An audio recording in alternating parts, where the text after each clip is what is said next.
we have a hollow structure here. This was created by lofting between two polygons and then shelling. Let's take a look at how we can create a wall in the middle.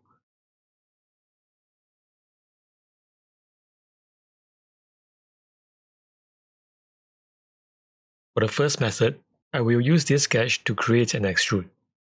This is simply a circle that encompasses the whole model.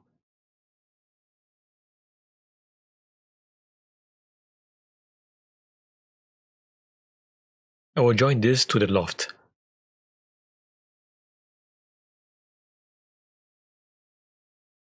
From here, we can simply select the outside faces and delete. Fusion does a good job of anticipating what you are trying to do and preserves the outside faces of the loft.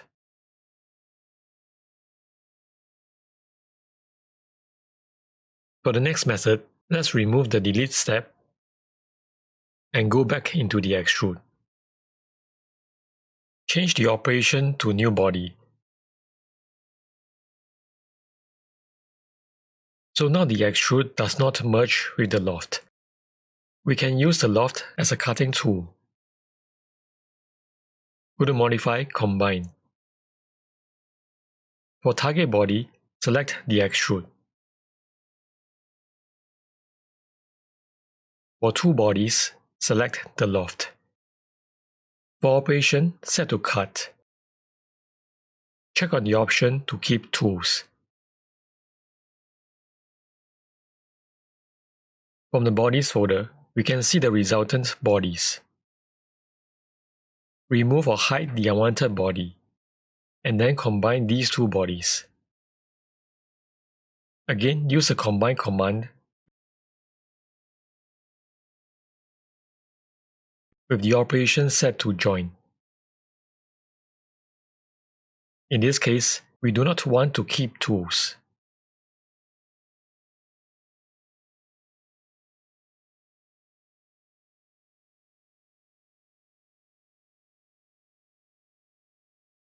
For the next method, I've created these two construction planes to delineate the top and bottom faces of the wall.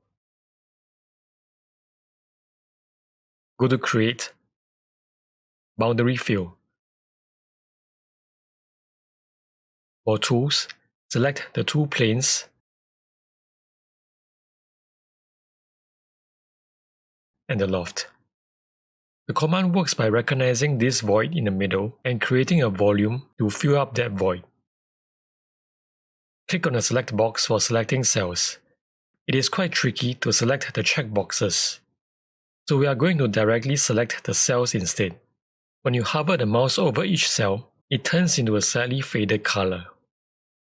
Select these three cells that are part of the loft.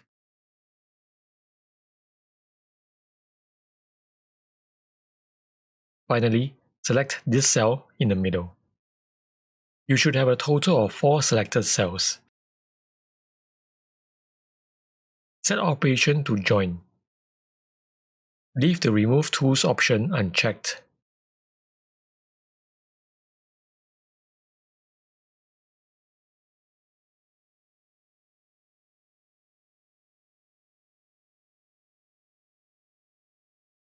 For the next method, I have created a sketch line on this plane. You do not need to extend this line up to the faces of the loft.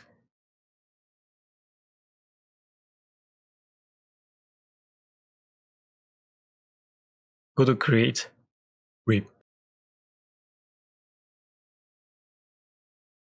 Select the sketch line as a profile. For thickness direction, select Symmetric.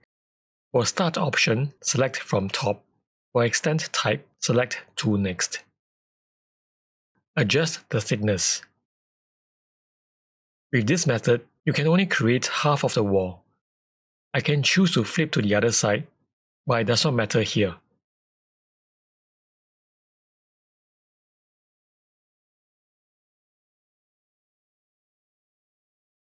To create the other half, we can mirror this. Go to Create, Mirror.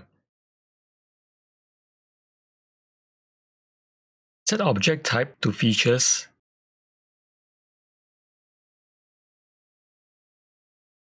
and select the rib. For mirror plane, click on the select box and select this face as a mirror plane. The loft is asymmetrical, so we need to change the compute option to adjust. With this, the other half of the rib would adjust itself to extend up to the surrounding faces without exceeding the extent of the loft.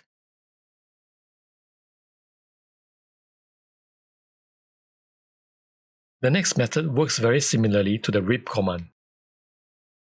The only difference is that you will need to draw the line on a plane that is perpendicular to the wall.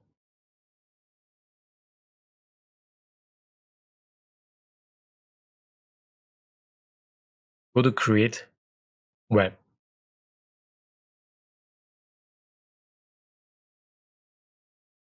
Select the line as a profile.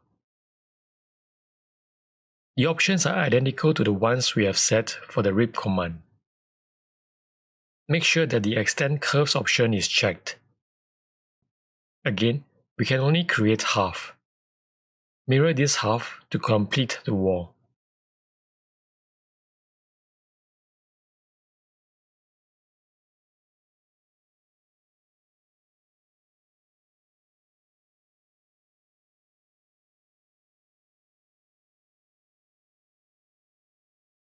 For the last method, we are going to roll the timeline to before the shell. Let's split the loft with this plane. Go to Modify, Split Body. Select the main body to split. For Splitting tool, click on the Select box and select this plane.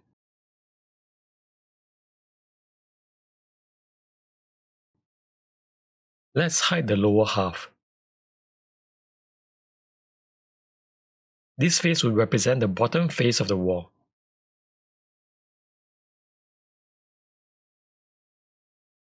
Go to Modify, Shell. Select this face. Adjust the thickness.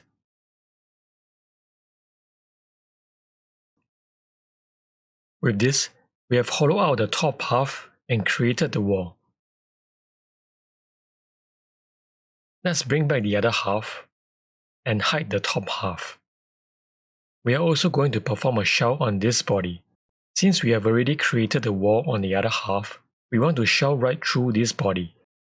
Select these two faces and adjust the thickness.